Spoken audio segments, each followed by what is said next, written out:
Hey, seventh graders, happy Tuesday. I hope you survived your first day back from MEA break yesterday. We're just going to jump right on in. Today should be, again, short, sweet, and to the point.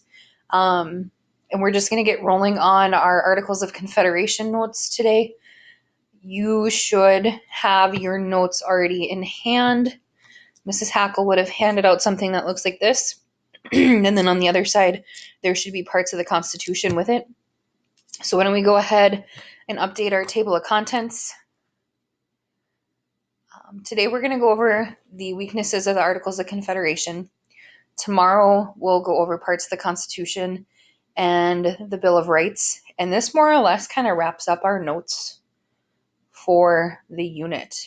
There's nothing really else that goes with it. So I'll get the test pulled up and stuff too. And we can look at that briefly today just to kind of get us ready for what's to come. I'll give you an idea of everything that's going to shake down here in the next couple days.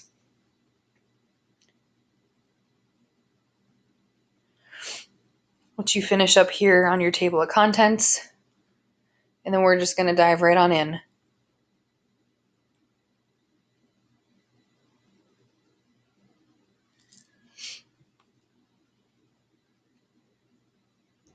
If you need to pause the video, I'm going to let you do so right now. Otherwise, I'm just going to get going.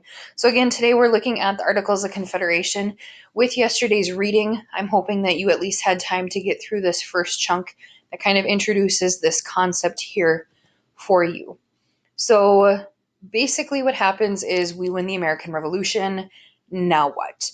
And we're left to kind of figure this out. The 13 colonies are now considered the United States of America, which is wonderful, but we don't have a government system.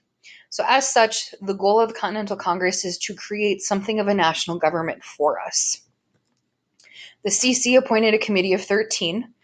Obviously, this is one delegate from each state that would begin to draft the Articles of Confederation. Eventually, we have the Second Continental Congress that will pass the Articles of Confederation on November 15th, 1777, and then it is sent to each state for ratification. So again, you have to think, ratification, ratify. What does ratify mean? They're sending it to the states for approval. The first national government of the U.S. was established after the last state ratified the Articles in March of 1781. So think about that here for a moment, okay?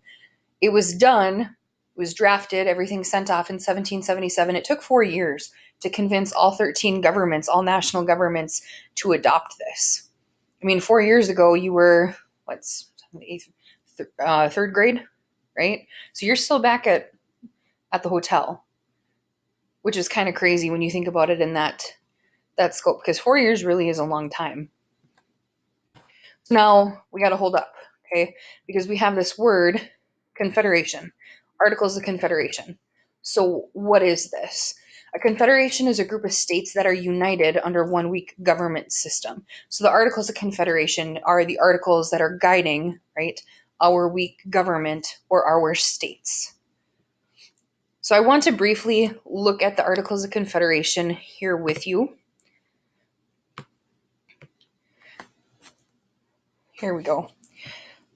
We have a preamble, just like we saw with the Declaration of Independence. Okay, and then we have our list of articles, basically what the Articles of Confederation are doing. So the first thing, we are now called the United States of America. Okay, Article 2, every state is independent from one another. All the states will retain their powers that are not given to the National Congress. Article 3, the states agree to maintain friendly relationships. Article 4, people can move in order to retain or maintain friendly relationships. People can move among the states and conduct businesses and things like that without issues. Article 5, every year the state legislatures will send representatives to the National Congress. Each state shall send no less than 2 and no more than 7. Okay, but no matter what, you only get 1 vote. Article 6, no state can enter into a formal alliance with any foreign power. Okay, instead, everything is done as a whole. Article 7, in times of war, state legislatures will appoint all officers under the rank of colonel to maintain their armies. Article 8, to pay for war, states will receive money from the National Treasury. Article 9 tells us what the National Congress can do. Now, if you haven't caught on, Okay, the National Congress is similar to like the Congress that we see today. That's the whole government system. Okay, there's no judicial system, so there's no court system, and there's no president, which is our executive branch. So it's literally just this group of white-haired men sitting around making all the decisions for our country. Now, Article 9 says that Congress will declare war, will negotiate foreign treaties, settle disputes between the states, regulate currency, direct the operations of land and naval forces, and borrow money from the states if needed. Okay?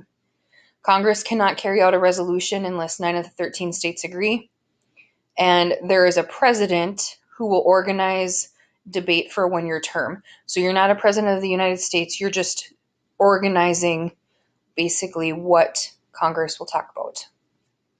Okay. Article 10, a committee of the states will be given the power to run the U.S.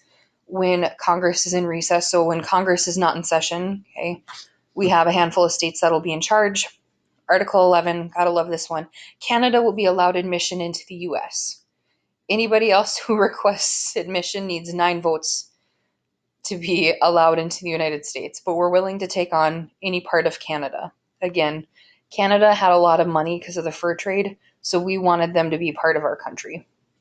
Article 12, Congress will repay any money borrowed from individual states during the Revolution. And then Article 13, all states agree to abide by the Articles of Confederation. Okay, so there's your Articles of Confederation, your friendly student version. Nothing super fancy, okay, but something you should remember. This is legitimately our first government system. Everything I just went over for you, that was it. Those were all the rules. That's how the government functioned. So again, just to look at this, we see state government have a handful of powers. The state governments are allowed to tax. They're the ones who create the court systems, and they enforce the laws that are passed by Congress. And then all the powers not given to the national government fall to the hands of the state. So the states actually have a fairly decent amount of power at this time. Now, the big question is, do you expect the states to have more power? Again, anything that the National Congress isn't in charge of, the states are in charge of. Our national government, like I said, they regulate currency, declare war, make treaties, settle disputes between states, petition or request money from the states, and direct the army. Okay. Is this similar to Congress's powers that we see today? I'm hoping at this point some of you are shaking your head, yes or no. So if those are the systems we created, right, we have that national Congress and then we have our state government, why did we have to create the Constitution? That's the $1 million question, right? Well, here's this straight up truth. The Articles of Confederation failed. Okay? The first government system created for the United States of America was an absolute bust. Guys, it was terrible. We had a variety of weaknesses. So at this point right now, I want you to flip to this page of your notes. Okay, we have 7 weaknesses we're going to write down. I'll pull them up one by one. So the first big issue, okay, there was no president. There was no president. So again, you're just filling in your notes. As a result of not having a president, you don't have a balance of power. And that kind of fills in number 2. There was no national court system. With the Constitution, we have 3 branches of government. We have the judicial, which is going to be your court system, the executive, which is where the president runs off of, and legislative, which will be Congress. Okay, so your first government system was just one branch. It was just Congress. There was nobody checking or holding Congress accountable. Today, with 3 branches, there's a system called checks and balances. Okay, each branch is in charge of checking and balancing the other branches. They do this so that one branch isn't more powerful than the other. This one just kills me every time. The first government for the United States of America did not have the power to collect taxes. So if we look, it talked about how they were going to repay the states for the money that they spent during the Revolution, okay? But they have no money to give them. How can your government's income is based on taxes? Like, taxes need to exist to some extent because without taxes, government has no money. But our first government was so fearful of putting forth taxes because of what King G number 3 did that they just don't have taxes at all. And it didn't work for us. Number 4, all states had to agree to make an amendment. So, I ask you the same question. Could we get all 50 states to agree to make a new law today? Because an amendment is a change. And I know most of you who are actually multitasking and listening and writing are shaking your head no. There's no way it would work. And there's absolutely no way that they were going to make it work back then either. This is why it was a weakness. Number 5, there was no way to control trade. Not just controlling trade within the states, but trade overseas as well. And when we talk about trade, trade is supposed to be part of that like free market economy, right? You're not supposed to control too much of it. But if you don't have any control, trade becomes kind of this hot mess, right?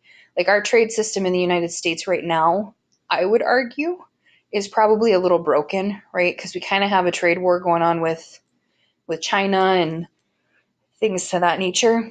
And it could definitely be improved, but it could be a lot worse, right? We had a trade embargo with Cuba for quite a few years that caused some hostility and issues. So again, in terms of trade, there's so much that could go wrong. But when you have absolutely no control over what's happening, it's just mass chaos. So the Articles of Confederation had no control of trade. Again, not good for society. Number 6, to pass a law, 9 of the 13 states had to agree. So if we wanted to make an amendment, if we wanted to add something to the Articles, all states had to agree. But to pass a new law, 9 of 13 had to agree.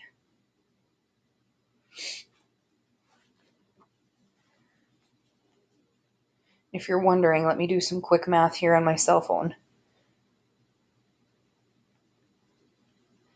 9 of 13 is about 70%.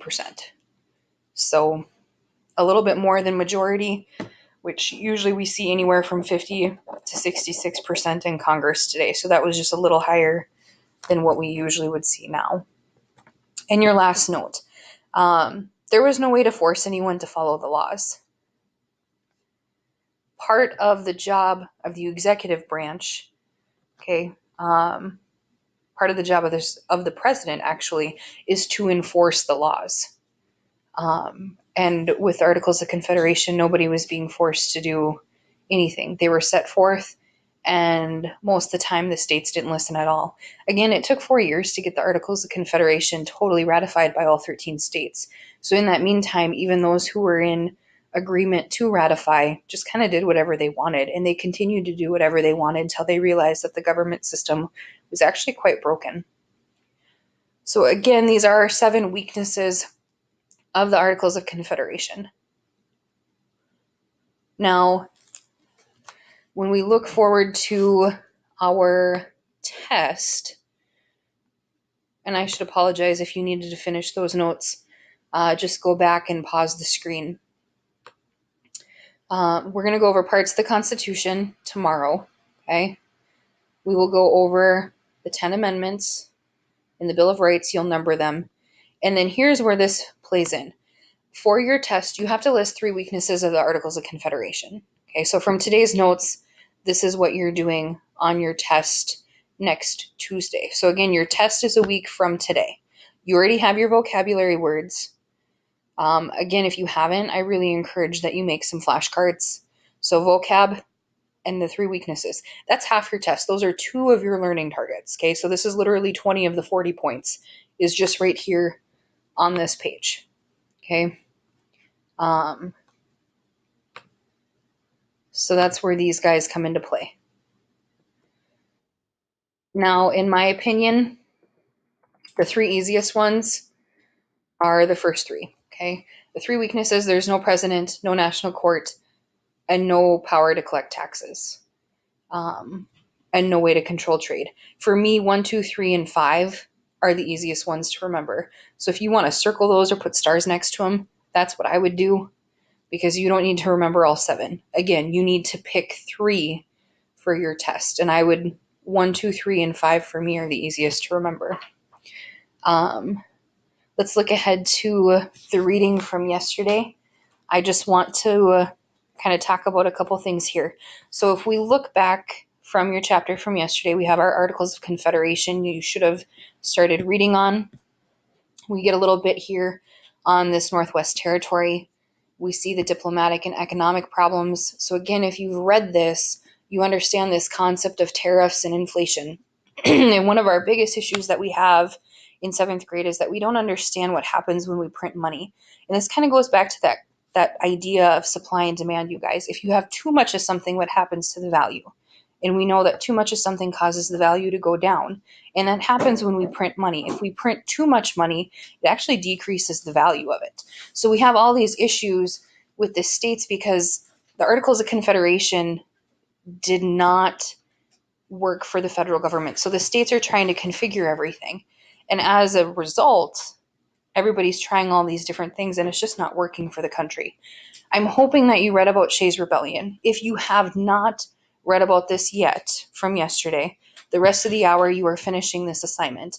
And I encourage you, even if you finish this, to go back and just read these 2 little paragraphs right here. Here's the big thing. The state of Massachusetts basically has a rebellion of farmers come forward, and they rebel to the point that, or they revolt, that it becomes clear that this group of farmers basically had more power than the national government.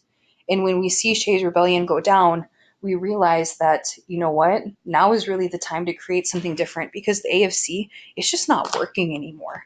And so then this is where we start getting, like it says right here, that constitutional convention. Okay. And we go from there. So again, today, okay, we have our 7 weaknesses. We have our updated table of contents too. We looked at our test. All right. Again, this is half of what you literally, this is 10 points. This is 10 points. You have 4 learning targets. So this is half your test right here. For the rest of the hour, here's what you were doing. You are, here we go. Nope. There we go. You are finishing this reading if you have not finished it yet. Okay. On a scratch sheet of paper, you're answering these 7 questions. They will get turned into your bin when they're done. Don't wait till tomorrow. They're due tomorrow. If you have them done, just turn them in. Okay. If not, get them done, get them put in the bin.